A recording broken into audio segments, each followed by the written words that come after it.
morning, y'all. It's Sunday morning again.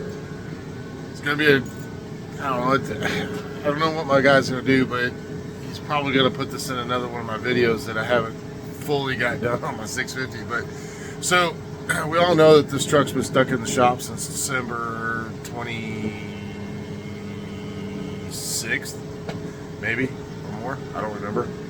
But so tanks are off of it. Yesterday, I put a spare pump in with a pre-filter just to move the truck around, and I got to thinking, I'm like, you know, this thing's going to need to be sandblasted. The tank's got to be painted. The mount's got to be painted. The truck's going to have to go outside. So, thought this morning that I would make a fuel tank cap for just a regular 5-gallon diesel can. If it goes outside, you know it's going to get rained on. Hell, it might even get snowed on. So it's got to be sealed. So I had some small Delaware left, and I have decided to take one of my diesel cans. I've actually got one on the truck still, but take one of the diesel cans and I'm strapping it to the truck just so we can move it in and out. But I want to make a plug to go in here that I can put a feed and a return. So I'm going to put a metal line down inside, and I'm going to have just the return go back to the tank, or just dead off into it.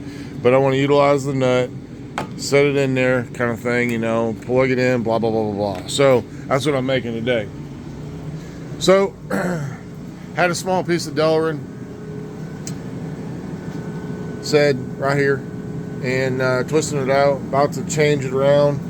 We do that and twist it down to the size that we need, and then we can put the holes in it. And I've got to go get some more 3/8 line because I'm not gonna put a soft line down in the tank. I'm gonna put a hard line in it for the feed. So we get this twisted around and cut, and I'll show you what we got.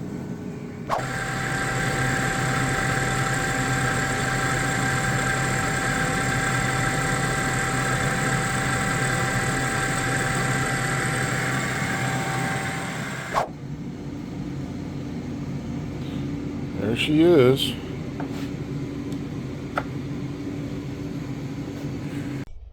I don't think we'll get any water in there, do you? Oh, she even got a locking cap. Now we're going to put a feed and a return. Only after I get my fuel line, my hard fuel line from the parts store. Off to the parts store. Just a little bit of redneck ingenuity.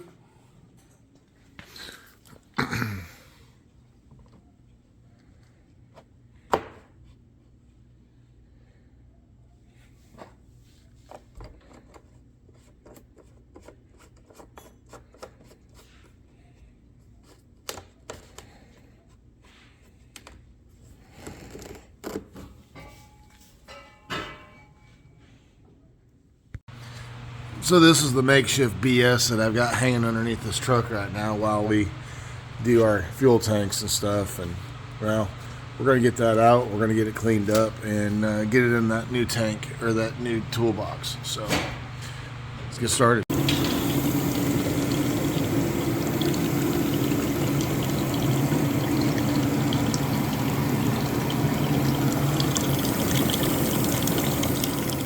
So I've spared you the boring part of layout and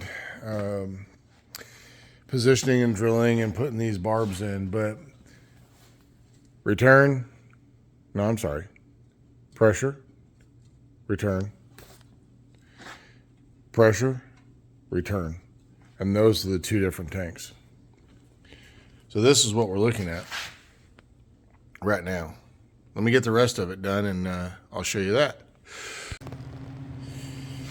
So there's some of the pieces are out there, but we've got 2 more filters we're going to put in there pre-switch. So we'll see. I'm going to get these mounted. I'm going to get that mounted. We're going to get this mounted. We're going to figure out where the fuel filters are going to go, but they won't be here until tomorrow. So Onward and upward. Oh, this is what they used to look like. This is now what they look like. The one, so 2 pre-filters. I'm waiting on some more quick connect clips for these. But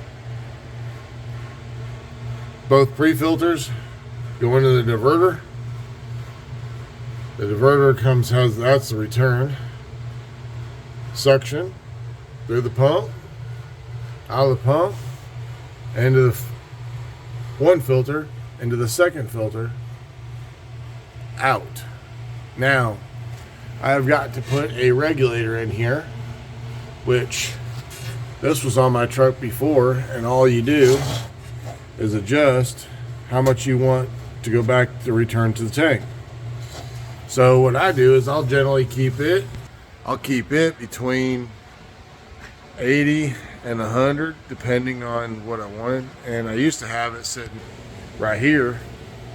I used to have it zip tied right here, the return off the feed line, and it would return back to the tank. Problem with that was the gauge is inside the truck. Well, you can't really see it all that good, and it's very, very, very minute. So like you can twist it that much and it'll be 20 pounds.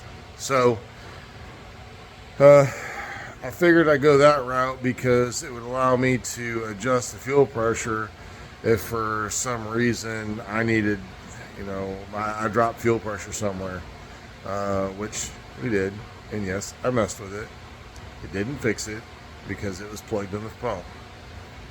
Pre-videos, you've seen it. So, but tank is now got the fluid stuff in it. Still got to wire it.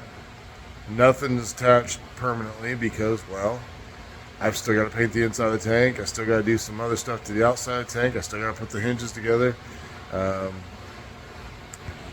Still got to do the welds around the outside.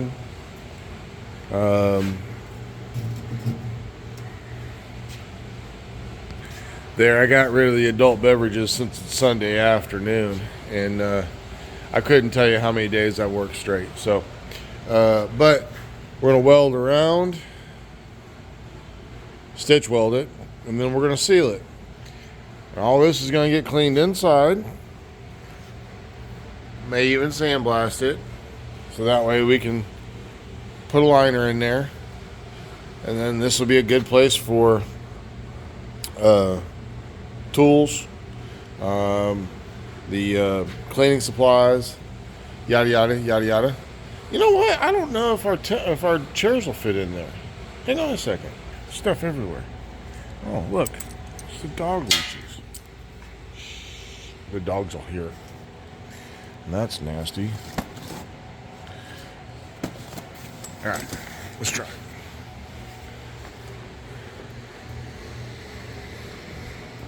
Oh, it might fit in there. It'd be nice if it would, huh? Ooh, about took out the... Well, here we go, guys.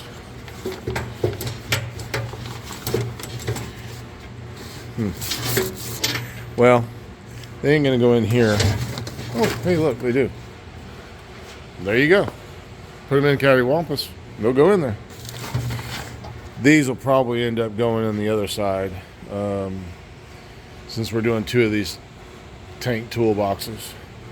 But it does work. They do fit. It'll fit 2 of them. Yay! Golf clap. Alright, so that's going to do it for today.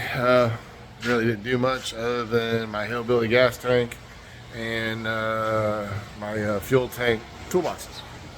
So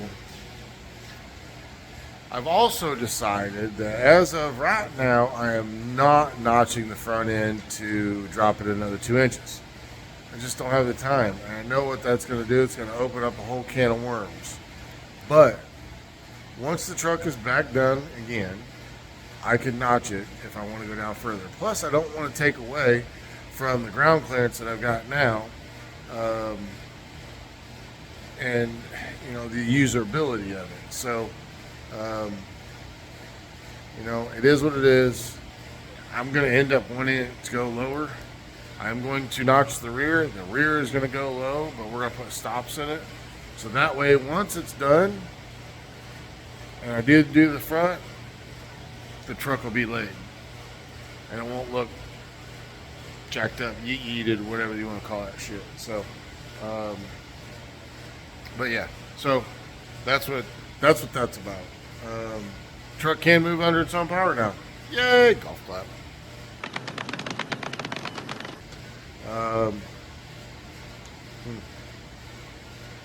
Guess that's it. Maybe tomorrow I'll make the back filler piece. Really needs to get made so that way we can get it painted, along with the chops and the visors and stuff. I still gotta get that visor fitted. Okay. Overload, truck overload. And then I gotta paint the grill, and I gotta call SH2. Let's see if I can't have them make me a custom grill inlay. They told me that they can. I don't know what that's gonna run, but okay, guys, stop rambling. Okay, so I'm done for now.